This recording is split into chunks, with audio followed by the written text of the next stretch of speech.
ॐ त्र्यम्बकं यजामहे सुगन्धिं पुष्टिवर्धनम् उर्वारुकमिव बन्धनात् मृत्योर्मुक्षीयमामृतात्।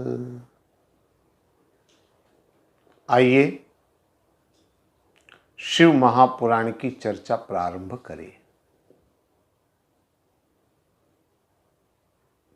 जैसा कि आप जानते हैं, प्रत्येक सोमवार शिव महापुराण की चर्चा हम लोग करते हैं। इस बार सोमवार कृष्ण जन्माष्टमी का महापर्व भी है और ये एक अद्भुत संयोग है। सोमवार भगवान शंकर का दिन माना जाता है। जन्माष्टमी का पर्व वैसे भगवान शंकर और राम के संदर्भ में आप सब लोगों ने बहुत सुना होगा। दोनों की अभिन्नता के बारे में बहुत सारी बातें आती हैं। भगवान राम ने लंका पर आक्रमण करने से पूर्व भगवान शिव की स्थापना करी। रामेश्वर धाम के नाम से विख्यात है।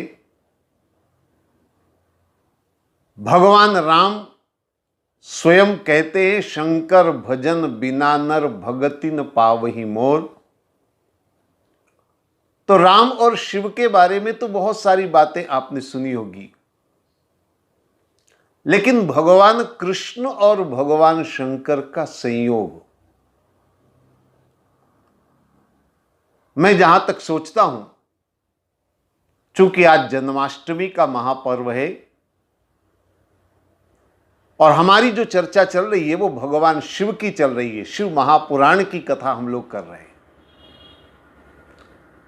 तो शिव महापुराण की कथा तो हमारी चलती रहेगी, आज भी हम लोग करेंगे, लेकिन एक ऐसे प्रसंग को हम इस शिव पुराण में से करना चाहेंगे जिसमें भगवान कृष्ण का भी समावेश है, भगवान कृष्ण का भी उसमें वर्णन है, जिससे कि जन्माष्टमी के पर्व पर कृष्ण की चर्चा भी हो सके और भगवान शिव की चर्चा भी हो सके। संपूर्ण शिव पुराण में भगवान शिव की कथा, शिव के परिवार की कथा, भगवान शिव के अवतारों की चर्चा, बहुत सारी चर्चाएं हैं। एक प्रसंग ऐसा है, एक कथा ऐसी है, यद्यपि यह प्रसंग शिव पुराण में बहुत आगे चल करके वर्णित किया गया, लेकिन चूंकि आज ये पर्व देख करके, जन्माष्टमी को देख करके, मैं उस प्रसंग को यहां ला करके सुनाना चाहूंगा, रखना चाहूंगा, जिससे कि आज दोनों तरह की चर्चा एक साथ हो सके। और वो प्रसंग है बाणासुर की कथा का प्रसंग। यद्यपि कथा बहुत विस्तार से है, लेकिन मैं अति संक्षेप में आपके सामने रखने का प्रयास करूंगा। ऐसा वर्णन आता है कि बाणासुर, जिसके 1000 हाथ थे, उसने अपने हाथों से अनेक वाद्यंत्रों को बजा करके भगवान शंकर को प्रसन्न कर लिया। शोणितपुर, जहां बाणासुर का निवास था, राजधानी थी, भगवान शंकर वहां निवास करने लगे, शोणितपुर की रक्षा करने लगे भगवान शंकर। यद्यपि भगवान शंकर की आराधना करी तो केवल भगवान शंकर ही वहां विराजमान हुए, उनकी अर्धांगिनी वहां पर विराजमान नहीं हुई। आगे कथाओं में वर्णन आता है, बाणासुर की पुत्री उषा, जिसने एक स्वप्न देखा किसी पुरुष को देखा और संकल्प ले लिया मैं विवाह इसी के साथ करूंगी। बाणासुर के मंत्री विभांडक की पुत्री चित्रलेखा, जो उसकी सखी भी थी उषा की, उसने अपनी सखी को अपनी बात बताई। उसने बहुत सारे चित्र बनाए और चित्र बनाते बनाते भगवान कृष्ण का, उनके पुत्र प्रद्युम्न का और उनके पुत्र अनिरुद्ध का चित्र जब बनाया तो उषा ने पहचान लिया, बोले यही मेरे स्वप्न में आया था और यही मेरे पति होंगे। मैं बहुत विस्तार से कथा को नहीं करूंगा। चित्रलेखा अनिरुद्ध को अपनी योग माया शक्ति से उठाकर ले आती है शोणितपुर में। बाणासुर को पता चलता है, बाणासुर ने अनिरुद्ध को बंदी बनाया, युद्ध भी हुआ, नागपाश से भी बांधा और इस तरह से बंदी के रूप में अनिरुद्ध बाणासुर की यहां पर थी। भगवान कृष्ण को पता चला नारद जी के द्वारा। भगवान कृष्ण अपने पौत्र के लिए सेना लेकर के, नारायणी सेना लेकर के बाणासुर के यहां पहुंचे युद्ध के लिए। बाणासुर से युद्ध हुआ, लेकिन चूंकि भगवान शंकर ने वचन दिया था बाणासुर को उसकी नगरी की रक्षा के लिए, उसकी रक्षा के लिए, इसलिए युद्ध के मैदान में भगवान शंकर उतर गए। एक तरफ भगवान कृष्ण, एक तरफ भगवान शंकर, दोनों के बीच में युद्ध प्रारंभ हुआ। भगवान शंकर ने अपने शस्त्रों में शैव ज्वर को भेजा, नारायण ने वैष्णव ज्वर को भेजा। घमासान युद्ध हुआ। एक बार तो भगवान शंकर के शस्त्रों से भगवान कृष्ण अचेत हो गए। बाद में भगवान कृष्ण ने शंकर जी से कहा, हे प्रभु, मैं युद्ध बाणासुर को मारने के लिए नहीं कर रहा हूं, बल्कि आपने जो श्राप दिया था बाणासुर को, उसको पूरा करना मैं चाहता हूं। एक बार बाणासुर ने अपने अहंकार में डूब करके भगवान शंकर से कहा, ये इतने हजार हाथ है, मैं इसका उपयोग क्या करूं, कैसे करूं? कोई ऐसा योद्धा मुझे नहीं मिलता जिससे मैं युद्ध करूं और इन हजार हाथों का उपयोग करूं। तो भगवान शंकर ने श्राप देते हुए कहा था, एक दिन तुम्हारी ये इच्छा भी पूरी होगी और तुम्हारे इन हाथों को काट करके एक योद्धा तुम्हें जीतेगा। तो भगवान कृष्ण ने जब याद दिलाई कि मैं तो आपकी उस इच्छा को, उस वचन को पूरा करना चाहता हूं, बाणासुर को मारना नहीं चाहता हूं। भगवान कृष्ण ने पुनः युद्ध प्रारंभ किया। भगवान कृष्ण ने कहा कि आप युद्ध से अलग हो जाए, आपकी इच्छा ही पूरी होगी। भगवान शंकर ने कहा, मैं युद्ध करना नहीं चाहता, लेकिन मैंने भी वचन दे रखा है बाणासुर की रक्षा का, मैं कैसे अलग हूं? भगवान कृष्ण ने एक बाण चलाया। उस बाण से भगवान शंकर विरत हो गए और उसी समय भगवान कृष्ण ने बाणासुर के हजार हाथों को काट करके 4 हाथ छोड़ दिए। भगवान कृष्ण के हाथ में सुदर्शन चक्र देखा तो भगवान शंकर दौड़ पड़े, रोक दिया और बाणासुर को समझाया, बाणासुर को बताया और दोनों को युद्ध से अलग करके दोनों के बीच में संधि हुई, विवाह भी हुआ अनिरुद्ध का उषा के साथ और भगवान कृष्ण अपने पौत्र और पौत्र वधू को लेकर चले गए। ये घटना शिव पुराण में आती है।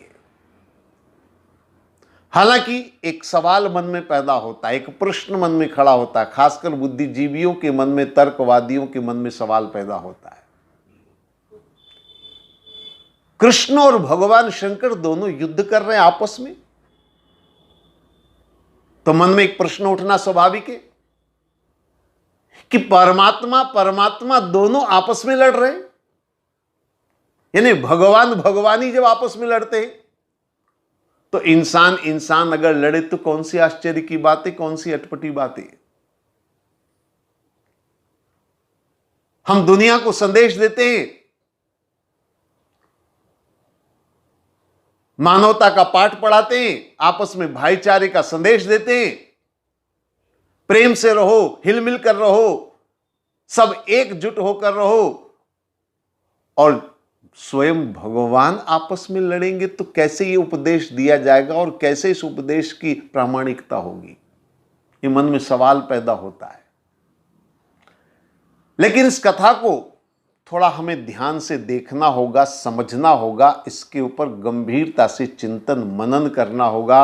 और जहां तक मैं मानता हूं, और मैंने पहले भी लगातार इस बारे में कहा है कि इन कथाओं को केवल कहानियों के रूप में मत देखिए, बल्कि इनके पीछे जो गूढ़ अध्यात्म छिपा हुआ है, जो हमारे ऋषि मुनियों ने इन कथाओं के माध्यम से जो संदेश समाज को देना चाहा है, उस पर हम ध्यान दें, चिंतन मनन करें तो सारे प्रश्नों के उत्तर हमें मिल जाएंगे।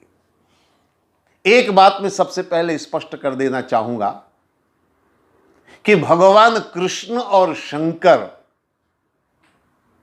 यानी परमात्मा एक दूसरे के विरुद्ध नहीं है। परमात्मा एक दूसरे के प्रति युद्ध करते हुए दिखाई देते हैं, लेकिन एक दूसरे के विरोधी नहीं है, बल्कि दोनों एक दूसरे के अनन्य भक्त हैं, प्रेमी हैं। उसके प्रमाण भी मिलते हैं। अनेक ग्रंथों में अनेक जगह वर्णन आता है। भगवान कृष्ण का जब जन्म हुआ तो भगवान शंकर दर्शन के लिए पहुंच गए गोकुल के अंदर। और अब कैसे दर्शन करें? यशोदा की गोदी में बालक है, भगवान शंकर अवधूत वेश में आवाज लगाई। यशोदा ने समझा कोई भिक्षा के लिए आया होगा तो दासी को भेज दिया, बोले भिक्षा दे दो। भगवान शंकर ने बोले मुझे ये भिक्षा नहीं चाहिए, मुझे तो लल्ला के दर्शन करना है।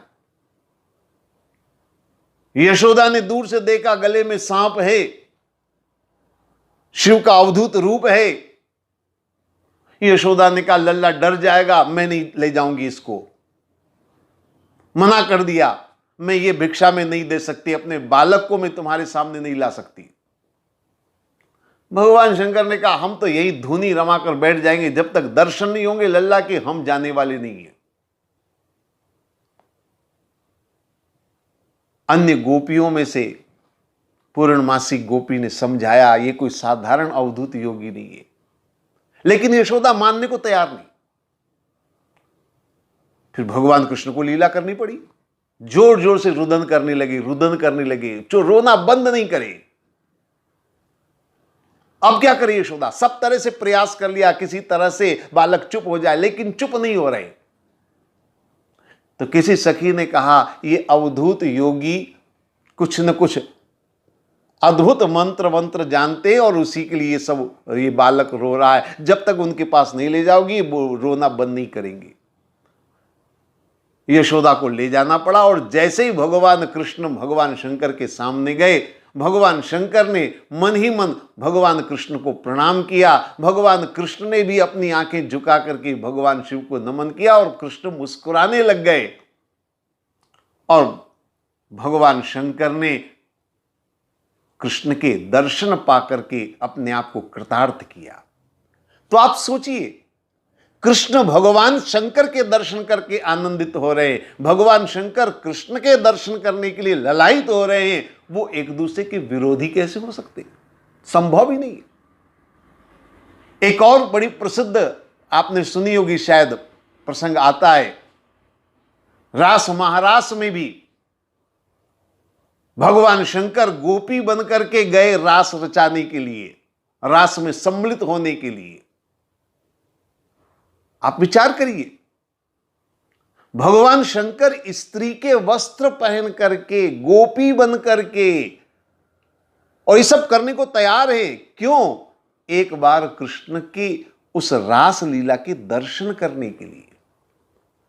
तो जो कृष्ण और कृष्ण की लीला के दर्शन करने के लिए इतना सब कुछ कर सकता है, वो कृष्ण का विरोधी कैसे हो सकता है?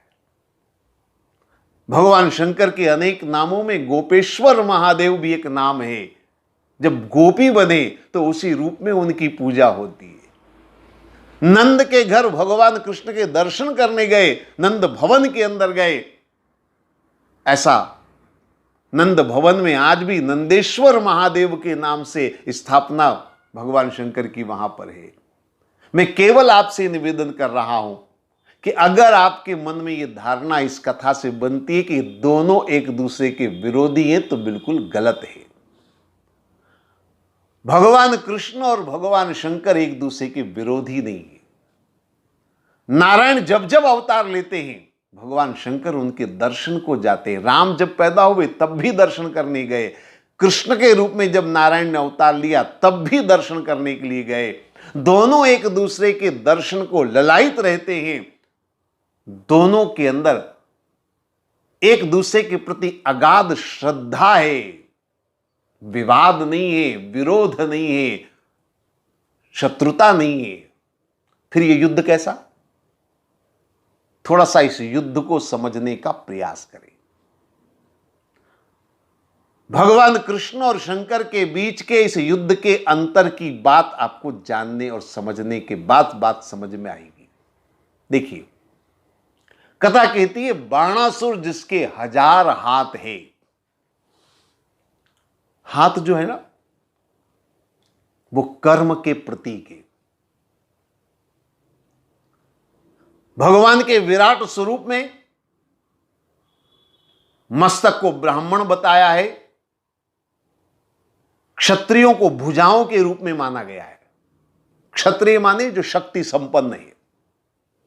तो हाथ शक्ति का प्रतीक है, हाथ कर्म का प्रतीक है। कर्म जितने भी हम करते हैं हाथों से करते हैं। तो बाणासुर है शक्ति संपन्न, कर्मवादी, जो कर्म के द्वारा, जो अपनी शक्ति के द्वारा, अपने बाहुबल के द्वारा सब कुछ प्राप्त कर लेता है।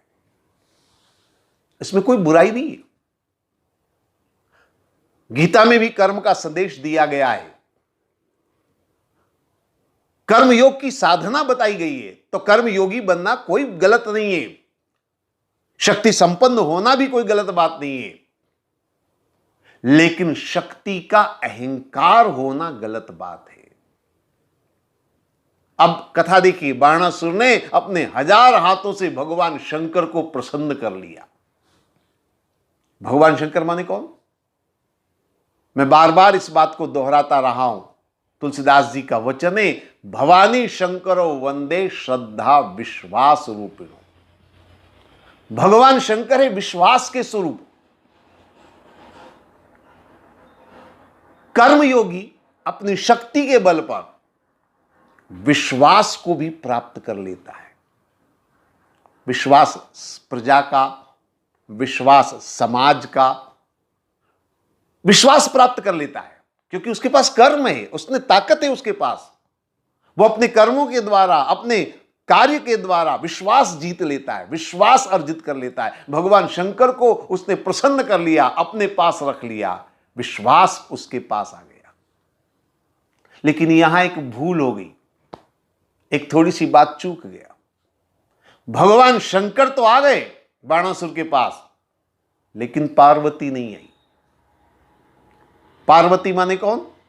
भवानी शंकरो वंदे श्रद्धा विश्वास रूपिणो। पार्वती श्रद्धा, विश्वास तो है बाणासुर के पास, लेकिन श्रद्धा नहीं है।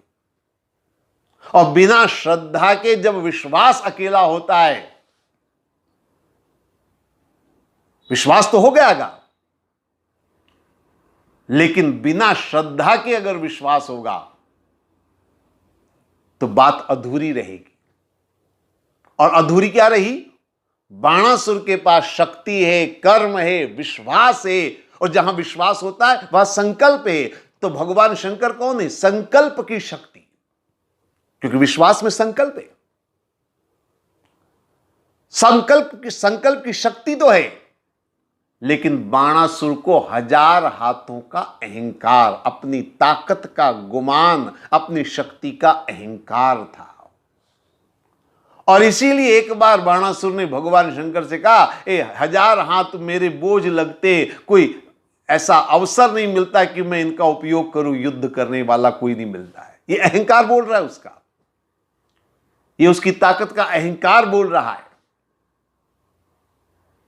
और इसलिए इस अहंकार को दूर करना जरूरी है। कौन करेगा दूर अहंकार? भगवान कृष्ण का आगमन होता है। मैं पूरी कथा को विस्तार से नहीं सुना पाऊंगा, बाणासुर की पुत्री और चित्रलेखा और अनिरुद्ध का प्रसंग यहां मैं नहीं रखूंगा, केवल कृष्ण और शिव के युद्ध की थोड़ी सी बात आपके सामने रखूंगा। भगवान कृष्ण आए, अब थोड़ा भगवान कृष्ण को भी हम समझने का प्रयास करें। आप सब जानते हैं भगवान कृष्ण का जन्म चंद्रवंश में हुआ है। चंद्रवंशी है कृष्ण।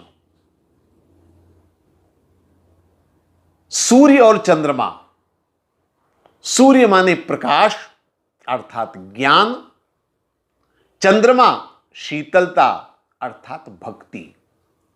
हमारे धर्म ग्रंथों में सूर्य को ज्ञान का प्रतीक माना है, चंद्रमा को भक्ति का प्रतीक माना है। राम सूर्यवंशी है, राम ज्ञान के स्वरूप है, कृष्ण चंद्रवंशी है। कृष्ण का संपूर्ण जीवन अगर आप देखें तो वो भक्ति का चरित्र है। कृष्ण के संपूर्ण जीवन चरित्र में भक्ति का दिग्दर्शन होता है। इसीलिए कृष्ण बांसुरी बजाते हैं, इसीलिए कृष्ण नाचते हैं, क्योंकि इस भक्ति मार्ग में नृत्य और संगीत का समावेश होता है। भक्ति मार्ग का अभिन्न अंग है। आपने देखा होगा जितने भी भक्त संत हुए हैं, सबने संगीत का सहारा लिया। किसी ने एक तारा बजाया, किसी ने तानपुरा बजाया, किसी ने खड़ताले बजाई। पग घुंघरू बांध मीरा नाची रे, मीरा घुंघरू बांध कर नाची। किसी ने मृदंग बजाया, चैतन्य महाप्रभु ने।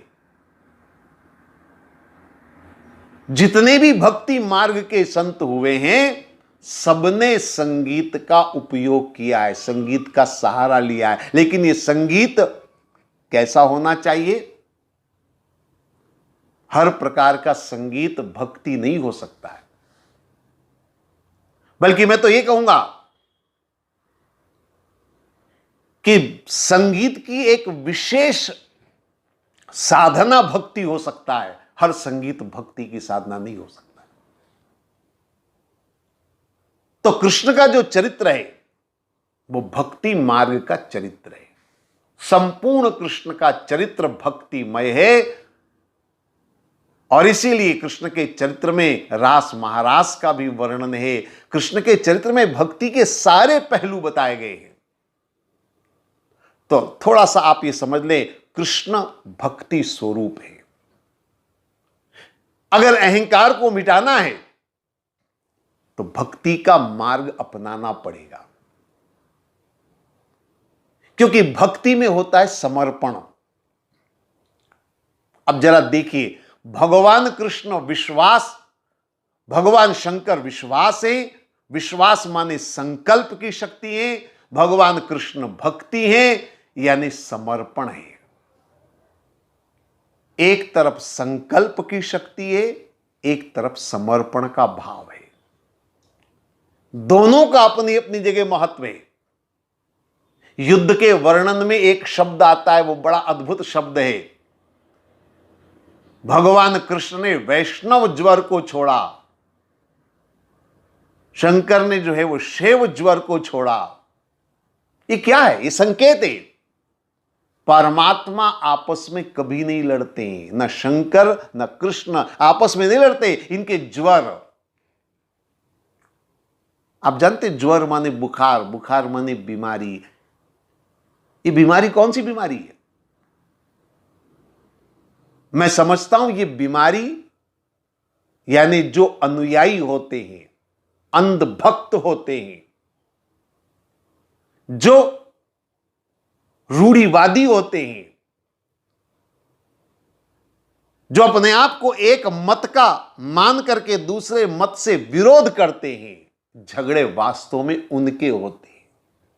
परमात्मा का झगड़ा कभी नहीं होता है। आपने देखा होगा, इतिहास गवाह है, अनेक बार विवाद हुए हैं, शास्त्रार्थ हुए हैं। शास्त्रार्थ परमात्मा थोड़ी करता है। परमात्मा ने थोड़ी कहा कि आप शास्त्रार्थ करो। शास्त्रार्थ करते हैं केवल अपने आप को श्रेष्ठ सिद्ध करने के लिए, अपने आप को महान सिद्ध करने के लिए कि हमारा पंथ श्रेष्ठ है, हमारा मत ज्यादा श्रेष्ठ है। तो ये विवाद असल में होता है इनके बीच में, ज्वर के बीच का विवाद है, परमात्मा का विवाद नहीं है। ये संप्रदाय के विवाद है, ये संप्रदायों को चलाने वाले ठेकेदारों के बीच का विवाद है, परमात्मा का विवाद नहीं है। भगवान कृष्ण ने शंकर जी से कहा कि आप जो चाहते थे मैं वही करने वाला हूं, पर उसके लिए भगवान शंकर को थोड़ा विरत होना पड़ेगा। जब तक थोड़ा विरत नहीं होंगे, थोड़ा विश्वास जब तक कमजोर, संकल्प जब तक थोड़ा दूर नहीं होगा, तब तक अहंकारी का अहंकार नहीं टूटेगा। बाद में भगवान कृष्ण ने बाणासुर के हाथ काट दिए, 4 हाथ रखे केवल। ये 4 हाथ क्यों? कर्म तो करना है, सभी हाथ काट करके कर्म विहीन नहीं किया जा सकता है। कर्म तो जीवन में अनिवार्य है, लेकिन 4 हाथ छोड़ दिए। 4 हाथ का मतलब है भगवान कृष्ण ने संकेत दिया, 4 हाथों से कर्म करो, पर कैसे कर्म करो? 4 चीजें, अर्थ, धर्म, काम और मोक्ष के लिए कर्म करो तो जीवन सफल होगा। आपके कर्म होने चाहिए अर्थ, धर्म, काम और मोक्ष के लिए, केवल अहंकार के लिए, केवल प्रदर्शन के लिए नहीं होने चाहिए। शक्ति का प्रदर्शन नहीं होना चाहिए, बल्कि शक्ति का ऐसा उपयोग करो जिसमें कि अर्थ, धर्म, काम और मोक्ष की प्राप्ति हो। और अगर ऐसा होगा तो लोक भी सुधरेगा और परलोक भी सुधरेगा। बाणासुर के 4 हाथ रख दिए, उसके बाद भगवान शंकर ने मेल मिलाप करा दिया, विवाह करवा दिया, यानी कि लोक भी सुधर गया। पुत्री का विवाह कृष्ण के पौत्र से होना यानी लोक भी सुधर गया और परमात्मा की कृपा मिल गई, भगवान शंकर का आशीर्वाद मिल गया, यानी परलोक भी सुधर गया। तो बाणासुर का लोक और परलोक दोनों सुधर गए, अहंकार रहित होंगे। और अहंकार रहित कब होंगे? जब समर्पण का भाव आएगा, कृष्ण के प्रति समर्पण, परमात्मा के प्रति समर्पण। और समर्पण जहां आ जाता है, अहंकार अपने आप समाप्त हो जाता है। जहां समर्पण नहीं होगा वहां अहंकार होगा, समर्पण जहां होगा वहां अहंकार रहित जीवन होगा। कृष्ण का चरित्र भक्ति का चरित्र है, भक्ति मार्ग का चरित्र है। तो भगवान शिव की कथा के साथ साथ कृष्ण का ये वर्णन थोड़ा सा मैंने किया। आज जन्माष्टमी के महान पर्व पर एक बार पुनः मैं आपसे निवेदन करूंगा, कृष्ण के मार्ग को अपनाएं, शिव के मार्ग पर चले और जीवन को सफल बनाएं, अपना लोक और परलोक सुधारने का प्रयास करें। ओम सर्वे भवन्तु सुखिनः, सर्वे सन्तु निरामया, सर्वे भद्राणि पश्यन्तु, मां कश्चित् दुःखभाग् भवेत्। ओम शांति शांति शांति।